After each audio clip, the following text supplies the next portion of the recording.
ഞാൻ പാസ്റ്റർ ബാബു. അമൃതാനന്ദമയ ഭക്തനായിരുന്ന ഞാൻ കർത്താവിനെ അറിയാൻ എൻ്റെ ജീവിതത്തിൽ ഭാഗ്യം ലഭിച്ചുകൊണ്ട് അനേക രാജ്യങ്ങൾ യാത്ര ചെയ്യുവാനും അനേക രാജ്യങ്ങളിൽ പോയി സുവിശേഷം അറിയിക്കാനും സ്വർഗത്തിലെ ദൈവം എൻ്റെ ജീവിതത്തിൽ ഭാഗ്യം തന്നു. അതിൽ ഒരു അനുഭവം വിവരിക്കാനാണ് ഞാനിപ്പോൾ നിങ്ങളോട് ഈ വീഡിയോയിൽ ഞാൻ വന്നിരിക്കുന്നത്. ഒരു ആഫ്രിക്കൻ യാത്ര എന്നെ കിഡ്നാപ്പ് ചെയ്ത ഒരു സംഭവം ചില വർഷങ്ങൾക്ക് മുമ്പ് ഉണ്ടായി. അത് ഞാൻ ഈ വീഡിയോയിലൂടെ നിങ്ങളെ അറിയിക്കാൻ ആഗ്രഹിക്കുന്നു. ദൈവം അതിൽ തന്നെ എങ്ങനെ വിടുവിച്ചു, എന്നെ രക്ഷപ്പെടുത്തിയ ആ സംഭവം. ആഫ്രിക്കൻ രാജ്യമായ സംഭാവ്യയിൽ നിന്ന് ഞാൻ സൗത്ത് ആഫ്രിക്കയിലേക്ക് യാത്ര ചെയ്യുമ്പോൾ സൗത്ത് ആഫ്രിക്കയിൽ എയർപോർട്ടിൽ വന്നിറങ്ങുകയും ഇമിഗ്രേഷനും കസ്റ്റംസും ഒക്കെ കഴിഞ്ഞ് ഞാൻ പുറത്തിറങ്ങുമ്പോഴത്തേക്ക് പുറത്തിറങ്ങി ഞാൻ എന്നെ പിക്ക് ചെയ്യാൻ വരുന്ന പാസ്റ്ററെ വെയിറ്റ് ചെയ്ത് നിൽക്കുമ്പോഴത്തേക്ക് ഒരു പോലീസ് എൻ്റെ അടുത്ത് വന്നു. അപ്പോൾ എൻ്റെ പാസ്പോർട്ട് ചോദിച്ചു, പാസ്പോർട്ട് ചെക്ക് ചെയ്യണമെന്ന് പറഞ്ഞു. ഞാൻ പാസ്പോർട്ട് തേടി കൊടുത്തു. അപ്പം പാസ്പോർട്ട് കൈ മേടിച്ച ശേഷം അദ്ദേഹം ഫോളോ മീ എന്ന് പറഞ്ഞു. അപ്പം ഞാൻ അദ്ദേഹത്തിൻ്റെ പുറകെ പോവുകയാണ്. അദ്ദേഹം അങ്ങനെ പൊയ്ക്കൊണ്ടിരിക്കുന്നു. അപ്പോൾ പാസ്പോർട്ട് അദ്ദേഹത്തിൻ്റെ കയ്യിലായതുകൊണ്ട് എനിക്ക് അദ്ദേഹത്തിനെ ഫോളോ ചെയ്യിക്കാൻ മേലാതെയായി. അദ്ദേഹത്തെ അനുസരിക്കാതിരിക്കാൻ വയ്യാതെ മേലാതെയായി, കാരണം passport ഉള്ളിലായിപ്പോയി.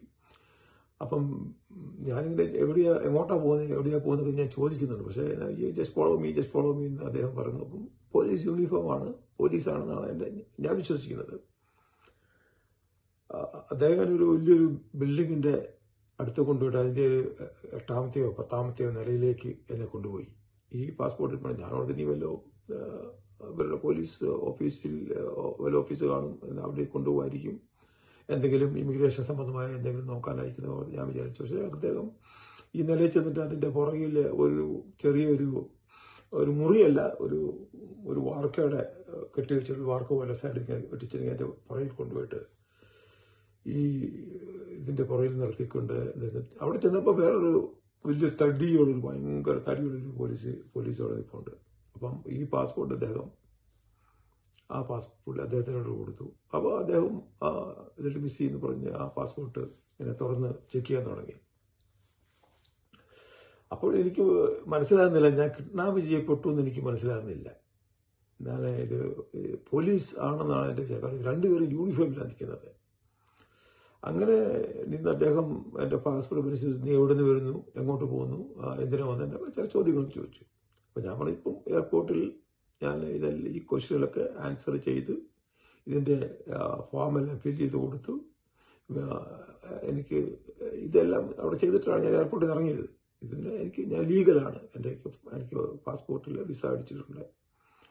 Okay, let me see ഒരു വിസ എന്ന് പറഞ്ഞ് വീണ്ടും അദ്ദേഹം എൻ്റെ പാസ്പോർട്ട് ഇങ്ങനെ ഓപ്പൺ ചെയ്ത് നോക്കി. ഒരുപാട് വിസ എൻ്റെ പാസ്പോർട്ടിലുണ്ട്, അനേക രാജ്യങ്ങളിലെ. അപ്പോൾ അതുകൊണ്ട് നിങ്ങളെ ഒരുപാട് രാജ്യങ്ങളിൽ നീ യാത്ര ചെയ്തിട്ടുണ്ടല്ലോ, നീ ആരാന്ന് ചോദിച്ചു. അപ്പം എനിക്കൊരു ചെറിയ സംശയം തോന്നിയും, ഇത് പോലീസല്ല, ഞാൻ കിഡ്നാപ്പ് ചെയ്യപ്പെട്ടിരിക്കുന്നു എന്നൊരു സംശയം എനിക്കുണ്ടായി. പക്ഷെ എന്തോ ദൈവത്താലുള്ള ഒരു ധൈര്യമുണ്ട്. നമ്മൾ പെട്ടെന്ന് അങ്ങ് നെർവസ് ആകാതെ, നമ്മൾ പെട്ടെന്ന് അങ്ങ് പേടിച്ചു പോകാതെ, നമ്മളങ്ങോട്ട് പാനിക്കാകാതെ, പെട്ടെന്നൊരു ഭയം വന്ന് നമ്മൾ അവരുടെ മുമ്പിൽ പേടിച്ച് വിറച്ചു പോകാത്ത ഒരു ധൈര്യം എന്തോ ദൈവാത്മാവിൽ എനിക്ക് ലഭിക്കാനിടയായിരുന്നു. എനിക്ക് ശകലം പോലും ഞാൻ ഭയപ്പെട്ടില്ല. പക്ഷെ എനിക്ക് മനസ്സിലായി, ഇത് ഞാൻ കിഡ്നാപ്പ് ചെയ്യപ്പെട്ടിരിക്കുകയാണ്, ഇത് പോലീസല്ല, ഇത് പോലീസ് വേഷത്തിൽ ഈ കിഡ്നാപ്പ് ചെയ്യുന്നവരാണെന്ന് എനിക്ക് മനസ്സിലായി. പക്ഷെ ഞാൻ ധൈര്യമായിട്ട് ഒരു ഉത്തരം പറഞ്ഞു, ഞാൻ പാസ്റ്ററാണ്, ഞാനിവിടെ ഒരു ചർച്ച ക്ഷണിച്ചിട്ട് വന്നതാണ്, ഞാൻ ലീഗലാണ്, വിസാണ്. അപ്പോൾ പുള്ളി നിങ്ങളുടെ ഏത് രാജ്യത്ത് എവിടെ നിന്ന് വരുന്നു, ഞാൻ പറഞ്ഞു നിനക്ക് കാണാനുള്ളത് US പാസ്പോർട്ടാണ്, അതിനോ എന്നൊക്കെ പുള്ളി പറഞ്ഞു. നിന്റെ ഡോളർ നിന്റെ എത്ര ഉണ്ടെന്ന് ചോദിച്ചു. ഞാൻ പറഞ്ഞു എൻ്റെ ക്യാഷ് ഒന്നുമില്ല, നിസ്സാരമായ $60 എൻ്റെ ഉള്ളൂ, ഞാനധികം ക്യാഷ് കൊണ്ട് നടക്കുന്ന ആളില്ല. പിന്നെ ഇവിടുത്തെ പാസ്റ്റർമാരാണ് എനിക്ക് മറ്റു ചിലവുകളൊക്കെ ചെയ്യുന്നത്, അതുകൊണ്ട് ഞാൻ ക്യാഷ് വെച്ചിട്ടില്ല പറഞ്ഞു. അദ്ദേഹം അങ്ങനെ പിന്നെ എന്നെ നോക്കിയിട്ട് പിന്നെ അദ്ദേഹം പറഞ്ഞു, നിനക്ക് എന്തെങ്കിലും പണം ഉണ്ടെങ്കിൽ ഞങ്ങളെ തന്നിട്ട് പോയിക്കോളാൻ പറഞ്ഞു. ഞാൻ പറഞ്ഞു, എന്നെ ഇങ്ങനെ പണമൊന്നുമില്ല, ഞാനെന്തിനും നിങ്ങൾക്ക് പണം തരണം, നിങ്ങൾ എന്നെ ഏൽപ്പിക്കേണ്ട, ഞാനൊരു ടൂറിസ്റ്റായിട്ട് രാജ്യത്ത് വന്നിരിക്കുന്നു, നിങ്ങളിവിടുത്തെ പോലീസാണ്, നിങ്ങളല്ലേ എന്നെ ഏൽപ്പിക്കണമെന്നൊക്കെ ഞാൻ അങ്ങോട്ട് അവരോട് വാദിക്കാൻ തുടങ്ങി. പിന്നെ ഞാൻ പറഞ്ഞു, ഞാനിങ്ങനെ ഒരുപാട് രാജ്യത്ത് യാത്ര ചെയ്തുള്ള ആളാണ്, ഞാനൊരു പാസ്റ്ററാണ്, അങ്ങനെയൊക്കെ പറഞ്ഞു. ഞാനങ്ങനെ എനിക്ക് പേടിയൊന്നുമില്ല, എനിക്ക് പേടിക്കേണ്ട ആവശ്യമില്ല. അതുപോലെ ഞാൻ ഇന്ത്യക്കാരനാണ്, ഞാനൊരു ഇന്ത്യയിലെ ഒരു എക്സ് മിലിറ്ററിക്കാരനാണ്. എനിക്ക് ഭയമൊന്നുമില്ല. നിങ്ങളെന്നെ പിടിച്ചിന് പോക്കൂ, നിങ്ങളെങ്ങോട്ട് കൊണ്ടുപോകൂ. ഞാനൊരു ദൈവത്തിൻ്റെ ദാസനാണ്.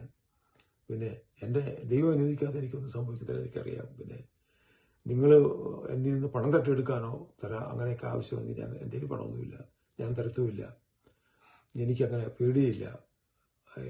ഞാൻ നിങ്ങൾക്ക് പണം തരാൻ ആഗ്രഹിക്കുന്നില്ല, ആർക്കും ഫോൺ ചെയ്യാൻ ഞാൻ ആഗ്രഹിക്കുന്നില്ല. അപ്പോൾ ഞാൻ ഇപ്പം എൻ്റെ എയർപോർട്ടിൻ്റെ താഴെ ഇപ്പം എന്നെ അന്വേഷിച്ചു വന്ന് കാണും, എന്നെ പിക്ക് ചെയ്യണ പാസ്റ്റർ വന്ന് കാണും, അദ്ദേഹം എന്നെ അവിടെ അന്വേഷിക്കുന്നതാവും. അതുകൊണ്ട് ദൈവം നിങ്ങളെന്നെ പോകാൻ അനുവദിക്കണം എന്ന് പറഞ്ഞു. അപ്പം അവർ പിന്നെയും പണം എന്തെങ്കിലും തന്നേച്ച് പോകും എന്നുള്ള ഒരു അവസ്ഥയിലേക്ക് വന്നു. എന്തെങ്കിലും എന്നൊരവസ്ഥയിലേക്ക്. നമുക്ക് എന്തെങ്കിലും ഞാൻ തരാൻ എന്തിനാണ് നിങ്ങൾക്ക് തരുന്നത്? നിങ്ങൾ എനിക്കല്ലേ തരേണ്ടത്, നിങ്ങൾ എന്നെ ഏൽപ്പിക്കേണ്ടത്. ഞാനല്ലേ ഇവിടെ ഒരു ടൂറിസ്റ്റുകാർ, ഒരു അന്യരാജ്യത്തു നിന്ന് ഒരാൾ നിങ്ങളുടെ രാജ്യത്ത് വരുമ്പോൾ നിങ്ങൾ അവരെയല്ലേ ഏൽപ്പിക്കേണ്ടത്. അത് തന്നെ, നിങ്ങൾ പോലീസല്ലേ, നിങ്ങൾ എന്ത് മര്യാദയില എന്നോട് വശീകരിക്കുന്നൊക്കെ ചോദിച്ച് അങ്ങനെ കുറേ സംസാരങ്ങളൊക്കെ അങ്ങോട്ടും ഇങ്ങോട്ടും ഉണ്ടായി. ഞാനും ഭയപ്പെട്ടു എന്നുള്ള രീതി വന്നില്ല.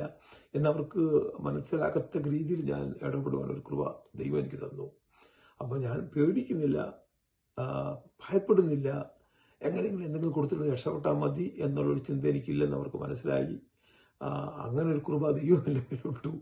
അങ്ങനെ അവരെന്നാ ഒന്നും കിട്ടത്തില്ല എന്ന് മനസ്സിലായി. പിന്നെ എന്നെ കിഡ്നാപ്പ് ചെയ്ത് കൊണ്ടുപോയി പൈസ ചോദിക്കാനോ അങ്ങനെയുള്ള എന്തൊക്കെയോ അവർ മാറി നിന്ന് സംസാരിക്കുന്നുണ്ടായിരുന്നു. എന്ത് പറ്റിയെന്ന് എനിക്കറിയത്തില്ല. അവർ പ്ലാനൊക്കെ മാറ്റി.